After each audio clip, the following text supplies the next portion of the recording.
안녕하세요. 네, 저는 스쿨 김영사 강사 송민영입니다. 네, 오늘 날씨가 너무 좋은데요. 이 뒤에 있는 모습도 너무 예쁘지 않나요? 네, 여기는 바로 우리나라의 최고의 보물을 모아둔 바로 국립중앙박물관입니다. 교과서에서만 보았던 이런 아주 익숙한 문화유산들을 볼 수 있는 이런 곳인데요. 오늘 우리는 전시장으로 가지 않을 거예요. 그럼 어디로 갈 거냐고요? 이번에는 정말 사람들이 정말 잘 모르는 그냥 지나갈 수 있는 이런 곳인데요. 바로 숨어있는 비밀의 장소. 그런데 여기에 국보와 보물이 숨겨져 있어요. 네, 이런 곳으로 지금 제가 안내할 거거든요. 저만 따라오시면 돼요, 오늘도. 네, 그러면 지금부터 국립중앙박물관 야외 정원으로 들어가 보겠습니다. 첫 번째 만나볼 문화유산이 바로 여기 있습니다. 보신각종이 바로 이 국립중앙박물관에서 제가 제일 먼저 소개해드리고 싶은 문화유산이에요. 보물 제2호. 네, 보신각 많이 들어보셨는데 이 보신각이라는 이름은 사실 고종 때부터 먼저 사용했어요. 그럼 그전에는 뭐라고 불렀냐면 종루라고 불렀고요. 그리고 조선시대에는 시간을 알려주었던 그런 역할을 했어요. 특히나 조선시대 한양도성의 사대문이 열리고 닫힐 때 이 보신각 종이 울렸고요. 그런데 1985년까지 쭉 사용되던 이 종이 균열이 생기면서 안전에 문제가 생기게 되었고, 그래서 이곳에 이전을 하게 되어서 지금은 국립중앙박물관에서 만나볼 수 있는 문화유산입니다. 시간을 알려줄 때 통행을 해도 좋아 라고 할 때는 33번 쳤어요. 또 아까 제야의 종소리 얘기했죠? 네, 이때는 33번 또 쳤습니다. 여기서 33이라는 숫자가 나오잖아요. 이 33이라는 숫자는 불교에서 얘기하는 아주 평화로운 세상을 얘기해요. 그러니까 우리 한 해를 보낼 때라던가 아니면 하루를 시작할 때 새벽 4시에 치는 33번, 이 의미는 아마도 평안하게 오늘을 또는 평안하게 한 해를 보내라는 의미가 되겠죠? 네, 이제 뒤쪽으로 더 자세하게 보신각종이 보이는데요. 이 보신각종은 우리나라에 조선 초 1468년에 제작이 되었어요. 네, 근데 우리나라 사실 대표적인 종 하면 또 떠오르는 종이 있죠. 제가 한번 또 힌트를 드릴게요. 이 종은 좀 무시무시한 전설이기도 한데 아기를 시주에서 넣어서 만들었다라는 전설로 알려져 있는 종이죠. 바로 이 에밀레종, 또는 사실 정식 명칭은 성덕대왕 신종이라고 하는데요. 그 알려져 있는 성덕대왕 신종하고 많이 비교가 되기도 해요. 왜냐하면 당시에 우리나라의 대표적인 종의 형태를 가진 것이 성덕대왕 신종이거든요.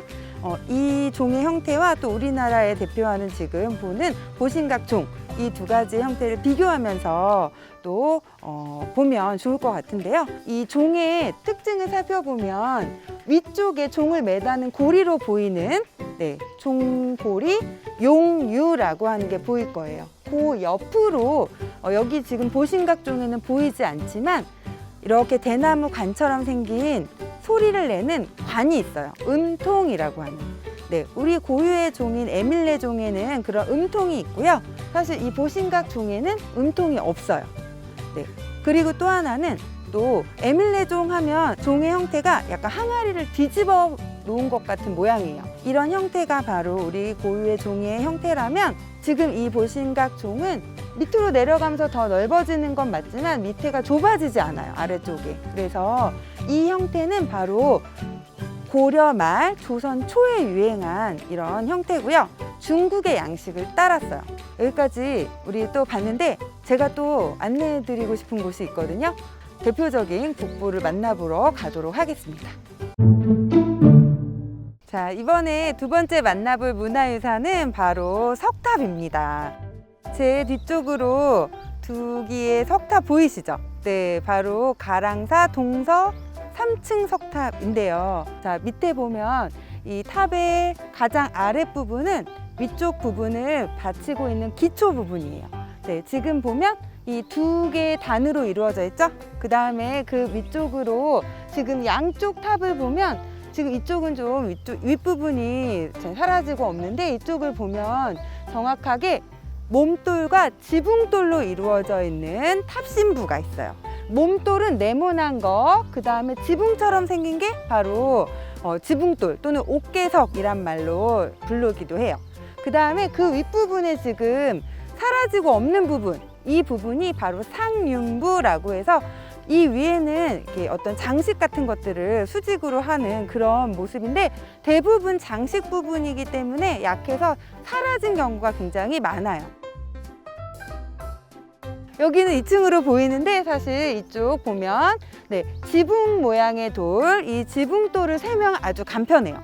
지붕 모양의 돌이 바로 3개로 층이 이루어져 있기 때문에 3층 석탑이라고 할 수 있겠죠. 이 탑은 통일신라 시대의 석탑인데 이렇게 지금 아래쪽에 있는 기단이 이중으로 되어 있고 위에 3층 석탑, 그래서 이중 기단의 3층 석탑이 통일신라 시대의 가장 대표적인 석탑의 형태고요. 이렇게 두 개의 탑이 완벽하게 비례를 보여주고 있는데 이런 형태가 있었다라고 한다면 또 다른 형태의 탑을 지금부터 또 만나보러 가도록 할게요. 이번에 만나볼 문화유산은 바로 개성 남계원에 있었던 석탑입니다. 이 석탑은 세부적인 것은 통일신라 시대의 양식을 또 띠고 있지만 전체적으로는 또 고려시대의 모습을 가지고 있는 그런 아주 특별한 석탑인데요. 한번 보도록 할게요. 방금 전 우리 아래쪽에 있는 이 부분을 기단부라고 했죠. 이 기단부가 이중으로 이루어져 있는 것은 통일신라 시대의 모습이다 라고 볼 수 있고, 전체적으로 층수가 이렇게 여러 층인 것은 바로 고려시대의 특징이라고 할 수 있어요. 그러면 방금 전 우리가 층수 세는 거 배웠었는데 한번 복습해 보도록 할게요. 그러니까 이 석탑은 몇 층? 1층, 2층, 3층, 4층, 5층, 6층, 7층. 그래서 개성 남계원 7층 석탑이라고 불러요. 근데 이 석탑에서 또 하나의 고려만의 특징이라고 할 수 있는 것은 바로 지붕돌의 형태예요.